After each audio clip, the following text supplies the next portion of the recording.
By the way, I'm enjoying this so much. Um, for those of you who are still in the dark,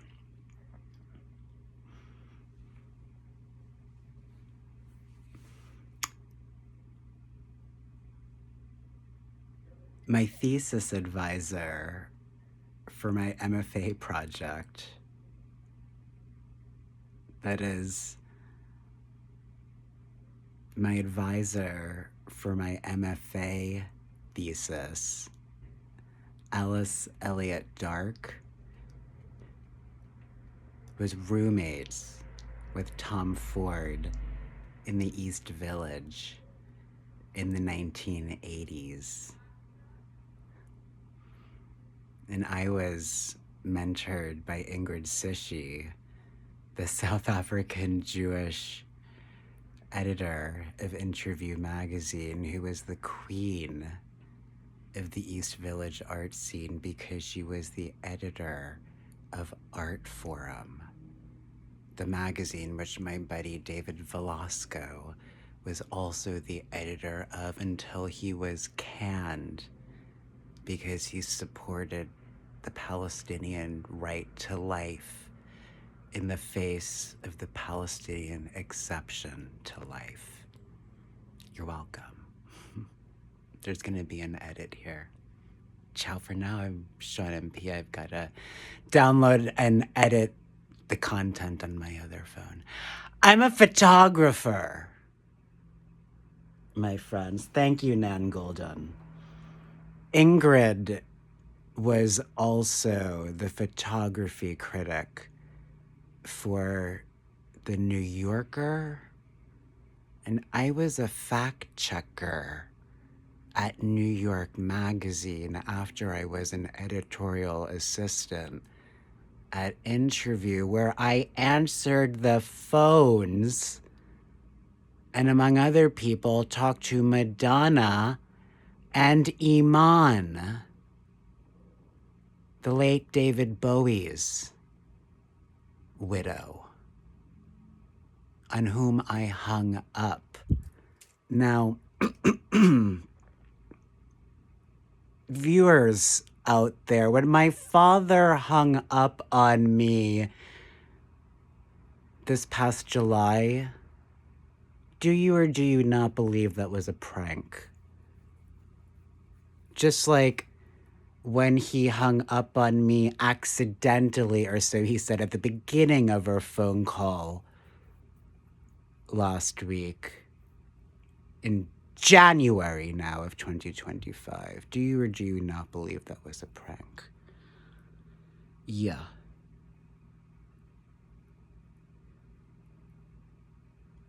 If you want to not just survive these perilous times, my friends,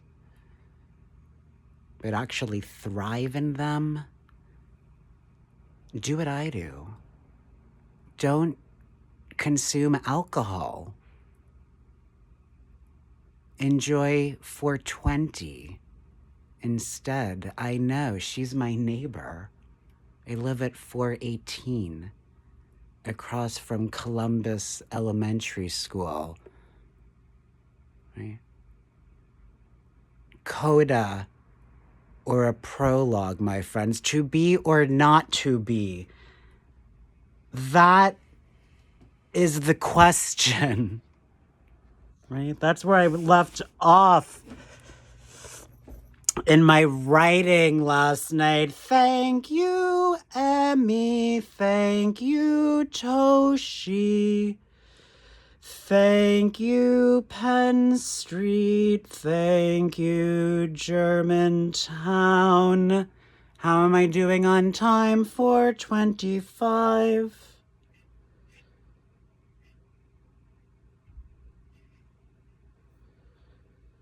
To be or not to be, to be or not to be, to be or not to be. Do we have the whole speech here? Yes, we do. I could do this on the stage of the Hayes Theater. arguably all the time.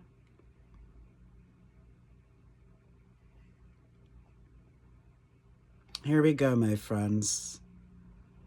Time Cafe. Everything I learned about performance, I learned underneath Time Cafe at Fez. When one Kiki, accompanied by one herb, threw a lit match at me while I sat in the front row next to my buddy Stephen Winter. Hey, Anna Winter, I don't want a presidential Medal of Freedom, so you can just take that shit and choke somebody with it, okay? I don't want blood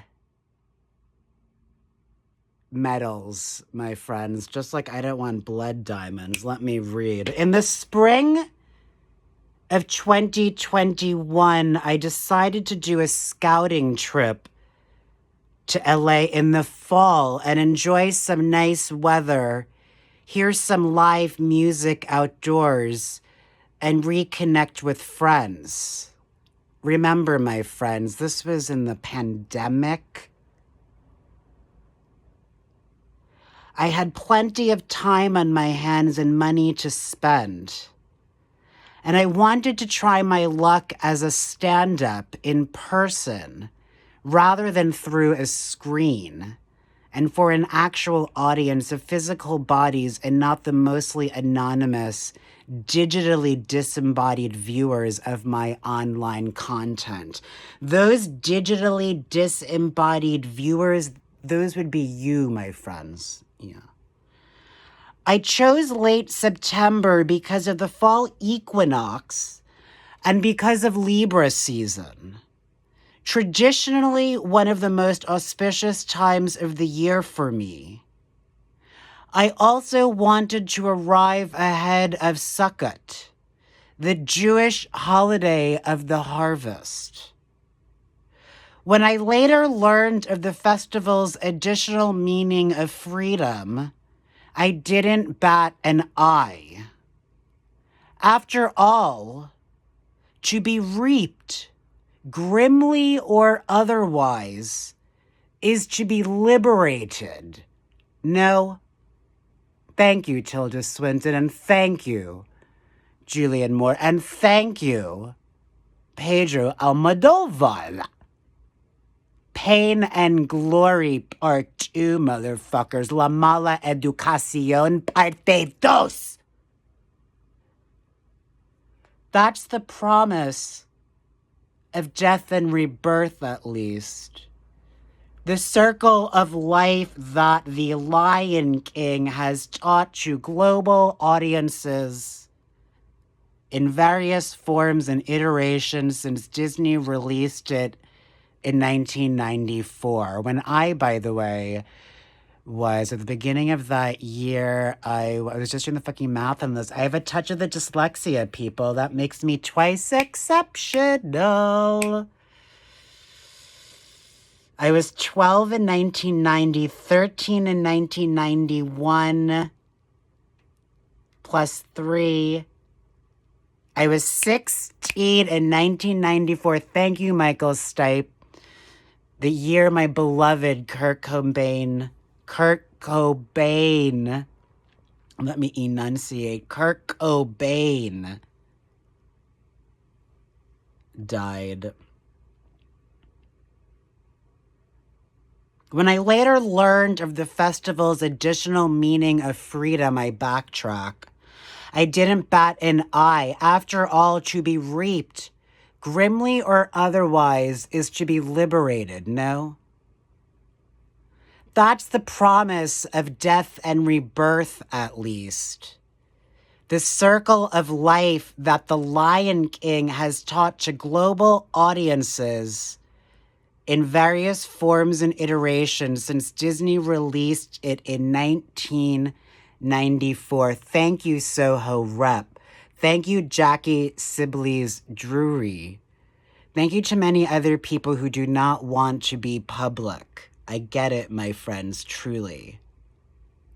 The Lion King, made by Disney, whose campus is right there. I'm in the backyard of Disney, yo. Okay, I take the 501 bus to Pasadena to teach. That's going to become relevant in a second. It goes through Burbank, Disney. It picks me up. The Lion King is a story that certainly every student I've worked with in my side hustle at a Pasadena Learning Center knows by heart and can recite to me. That is the circle of life, however the fuck it goes. Because I actually don't know it. Thank you, Elton John, who was Ingrid's BFF, befitting the musical juggernauts source material of Hamlet. Right? As I said to my Sir Anthony, my new psychiatrist, during Advent, to be or not to be, that is the question. Whether 'tis nobler in the mind to suffer the slings and arrows of outrageous fortune, or to take arms against a sea of troubles, and by opposing, to die, to sleep no more.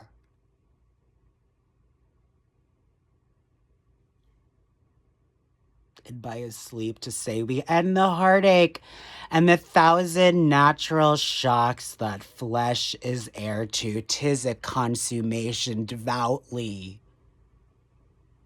to be wished. Well, don't I fucking know that? That's a fucking ad lib. To die, to sleep, perchance to dream. There's the rub. For in that sleep of death, what dreams may come. And we have shuffled off this mortal coil must give us pause. There's the respect that makes calamity of so long life. It really is fucking long. Especially when you're throttled by insanity everywhere you look. For who would bear the whips and scorns of time, the oppressor's wrong, the proud man's contumely, the pangs of disprized love, the law's delay? We know about that, my friends. The insolence of office and the spurns that patient merit of the unworthy takes.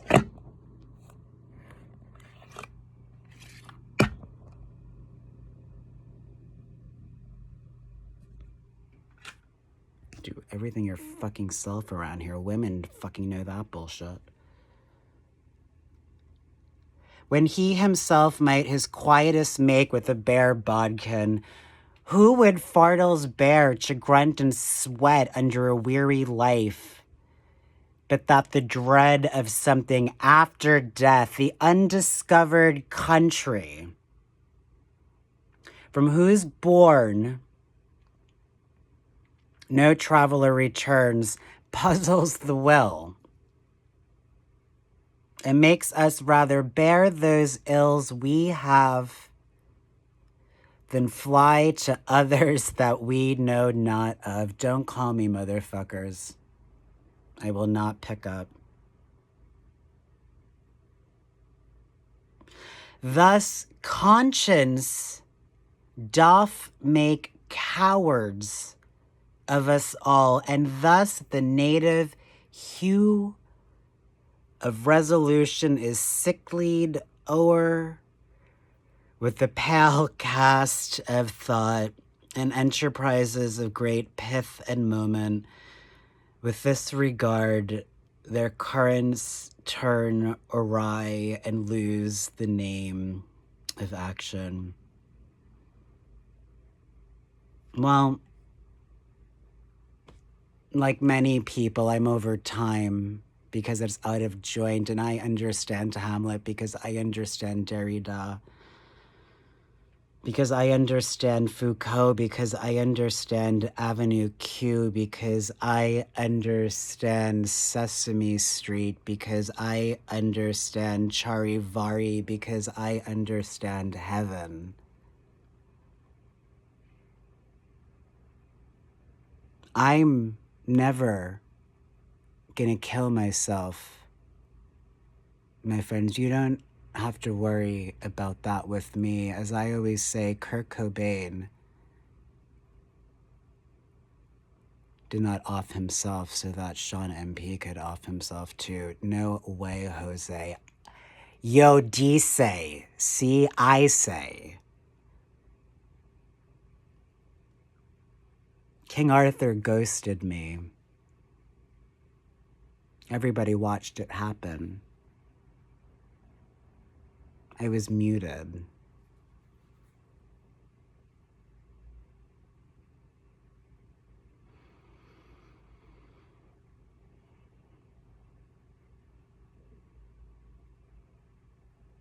Don't let anybody steal your attention, my friends. Now, where was I? Oh, right. But I'm getting ahead of myself.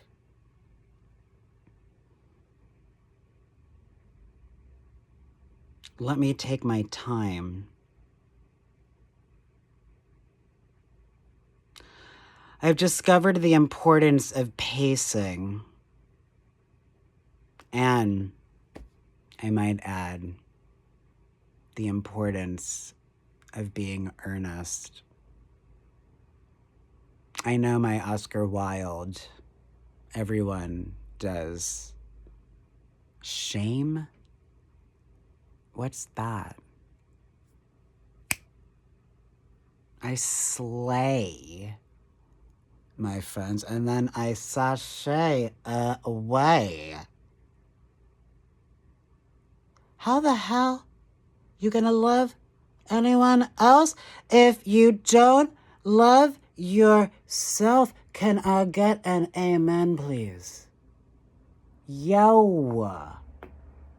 Drew Paul's rag race, as I always called it, raised a whole generation of us mofos. Right? By which I mean us homos. By which I mean us queens. By which I mean us Ray, our Ray. Oh, ooh, did you see how I dropped that R? Our Rayinas. I, oof. Oof. Oh. I gotta take a shower. I stink. Not as bad as the air quality. But the air quality has improved in recent days, so that's what I'm always saying, people. The scales of justice. Something else that are majorly out of whack. Now I've really said too much at 19.